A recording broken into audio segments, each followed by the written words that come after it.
Oh, hi. Welcome to the THz lab of TU Darmstadt. This is the place where we characterize and build THz systems based on photomixing.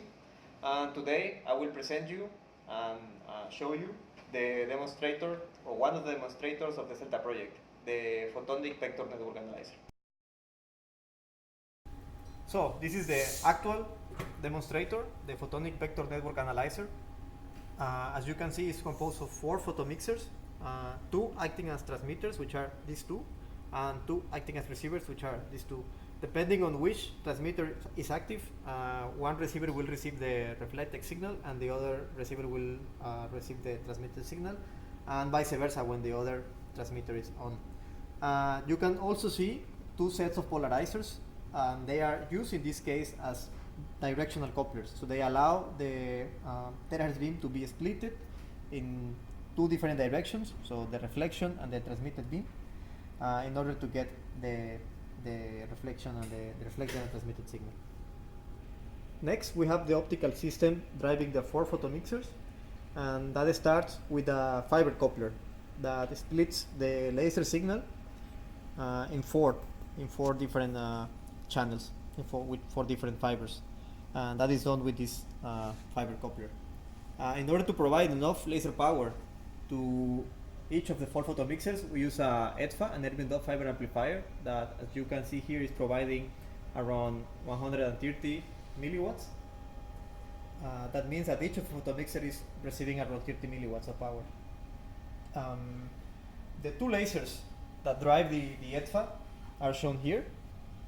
They are DFB lasers produced by Toptica Photonics, and these are the lasers that provide a different frequency to generate the THz signal. Finally, we have the locking amplifier. In this case, we need 2 locking amplifiers, and these locking amplifiers allow to detect and down convert the THz signal. So what we have here is the empty setup.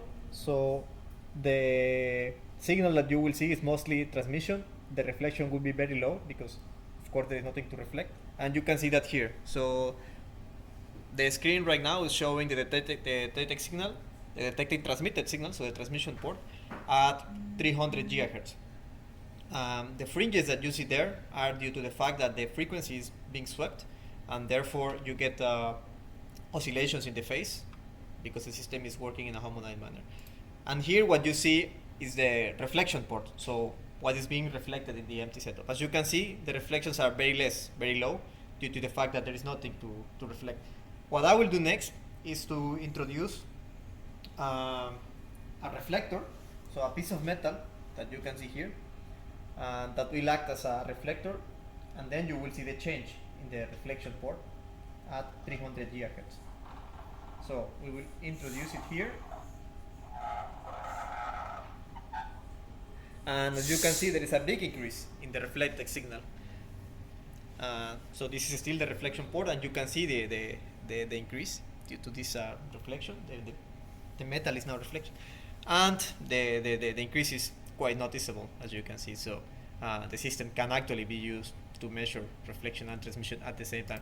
Now, if you look at the transmission port, you see that the signal completely decreased, or almost completely decreased, and that is because, of course, very less signal is being transmitted. Still, something is can be spread to diffraction effects, but you can see the difference. And finally, I will show you what happens when you put a sample, which in this case is a silicon wafer. So with the silicon wafer, what you will see is that some signal is transmitted, some signal is reflected due to the reflections at the interface, and you can see that here now. So it is the transmission is being increased as compared to the metal plate, but not as much as when the setup is empty. You still can see the fringes, of course. It's going up and down. And finally,